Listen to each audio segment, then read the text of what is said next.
Assalamualaikum warahmatullahi wabarakatuh. Masih bersama saya di Kang Jaya Channel. Sebelum lanjut ke video, silakan subscribe dan tekan tombol loncengnya supaya tidak ketinggalan video selanjutnya kawan. Di salah satu sebuah pesantren yang ada di Indonesia, terdapat santri yang bodoh dalam hal ilmu tapi sangat taatim kepada kiai. Suatu ketika sang putri kiai pun jatuh sakit, sudah berobat kemana-mana tapi tak kunjung sembuh. Sang kiai pun bingung, harus kemana lagi bisa menyembuhkan sang putri. Di suatu saat sang kiai mendengar suara, obat yang bisa menyembuhkan putrimu dibawa oleh Nabi Khidir. Sesaat sang kiai langsung sadar dan berkata, "Bagaimana saya bisa menemui Nabi Khidir, sedangkan saya harus menjaga putri saya?" Tak pikir panjang, sang kiai teringat oleh santri yang sangat taktim kepada beliau. Dan beliau memanggilnya, "Cong, sini Cong." "Iya kiai," jawab sang santri. "Sekarang kamu pergi temui Nabi Khidir dan pintalah obat untuk putri saya," perintah sang kiai. Tanpa pikir panjang, sang santri pun berangkat. Beberapa langkah kemudian sang santri bergumam, "Saya kan belum tahu Nabi Khidir, gimana saya mengetahuinya?" Kemudian sang santri kembali kepada sang kiai dan bertanya, "Assalamualaikum kiai, mohon maaf, saya kan belum pernah berjumpa dengan Nabi Khidir, bagaimana saya bisa mengetahuinya?" "Kamu ikuti saja sungai dekat pondok ini, beliau berbaju serba putih," jawab kiai. "Baiklah, saya berangkat. Assalamualaikum." "Waalaikumsalam." Sang santri tadi langsung berangkat tanpa keraguan di dalam hatinya. Beliau hanya mengharap ridho sang kiai. Santri itu pun mengikuti sungai yang ada di dekat pondok. Tak lama kemudian, santri itu pun berjumpa dengan kuburan tua. Kuburan itu berkata, "Kamu mau bertemu Nabi Khidir kan?" "Siapa kamu?" tanya santri dengan agak kaget. "Saya, kuburan. Tolong sampaikan ke Nabi Khidir, kenapa saya disiksa di dalam kubur." "Baik, nanti saya sampaikan," jawab santri. Selang beberapa saat, santri itu bertemu dengan pohon jambu yang berbuah lebat. "Kamu mau bertemu Nabi Khidir kan?" tanya sang pohon jambu. "Siapa kamu?"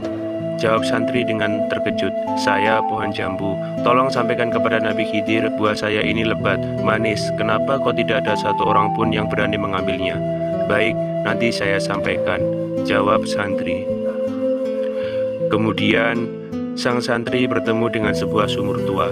"Kamu mau bertemu Nabi Khidir kan?" ucap sumur tua. "Siapa kamu?" jawab santri dengan heran. "Saya, sumur tua. Tolong sampaikan kepada Nabi Khidir, air saya ini jernih dan segar, tapi mengapa penduduk sekitar tidak mau menggunakannya?" "Baik, nanti saya sampaikan," balas santri.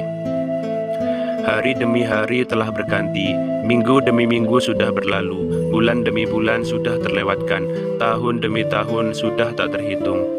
Akan tetapi, ia belum juga berjumpa dengan Nabi Khidir. Ia pun hampir putus asa, tapi ia teringat pesan dari sang kiai dan semangatnya kembali bangkit. Dari kejauhan terlihat orang berpakaian serba putih. Ia lalu berlari menjumpainya, lalu bertanya, "Apakah jenengan Nabi Khidir?" "Ya, saya Nabi Khidir," jawab Nabi Khidir.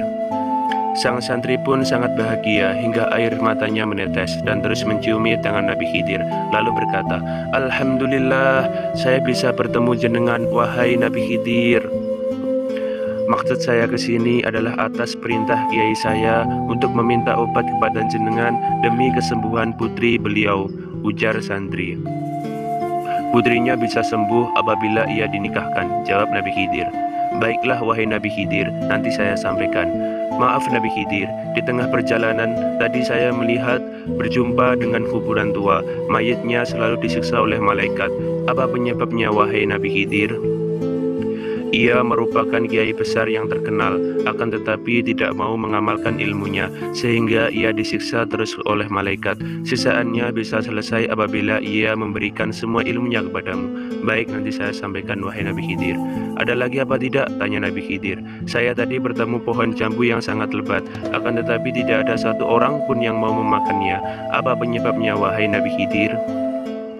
Di dalam pohon jambu itu terdapat pusaka yang sangat sakti. Apabila buahnya ingin dimakan oleh orang lain, maka ia harus memberikan pusaka tersebut kepadamu. Baik wahai Nabi Khidir, nanti saya sampaikan. Ada lagi apa tidak? Tanya Nabi Khidir. Tadi saya berjumpa dengan sumur tua yang airnya sangat jernih dan segar, akan tetapi tidak ada penduduk desa yang memanfaatkannya. Apa penyebabnya wahai Nabi Khidir? Di dalam sumur tua itu ada harta karun yang sangat banyak. Apabila airnya ingin dimanfaatkan oleh penduduk setempat, maka ia harus memberikan harta karun tersebut kepadamu. Baik wahai Nabi Khidir, nanti saya sampaikan. Terima kasih wahai Nabi Khidir. Maksud tujuanku ke sini sudah selesai. Saya mohon pamit. Semua yang jenengan katakan akan saya sampaikan. Baiklah nak, semoga kepatuhanmu terhadap kiaimu membawa berkah kepadamu, ucap Nabi Khidir. Amin, sahut santri. Sang santri pun kembali ke pondok dengan wajah yang sangat ceria, dan ia menyampaikan pesan Nabi Khidir kepada sumur tua, pohon jambu, dan kuburan tadi. Alhasil, santri tersebut mendapat harta yang banyak, kesaktian, dan ilmu yang bermanfaat. Sesampainya di pondok, semuanya heran kepada santri tadi, termasuk kiainya, karena penampilan yang berbeda dan kelihatan sangat berilmu. Assalamualaikum Kiai, ucap sang santri. Waalaikumsalam. Siapa engkau? Tanya Kiai. Saya adalah santri yang engkau utus untuk berjumpa dengan Nabi Khidir, jawab santri. Alhamdulillah, subhanallah, ucap Kiai dengan perasaan senang. Bagaimana hasilnya, Cung? Tanya Kiai. Putri jenengan bisa sembuh dengan cara dinikahkan wahai Kiai. Sang Kiai pun langsung termenung sejenak. Dengan siapa saya harus menikahkan putriku? Tanpa pikir panjang, sang Kiai pun berencana menikahkan putrinya dengan santri tadi, karena kelihatan sangat berilmu, dan bertanya, apakah kamu mau saya nikahkan dengan putriku, Jong? Jika itu yang terbaik bagi jenengan Kiai, saya siap, jawab sang santri. Akhirnya, santri tersebut menikah dengan putri sang Kiai. Dari kisah ini dapat ditarik kesimpulan betapa pentingnya ta'zim kepada seorang guru atau kiai.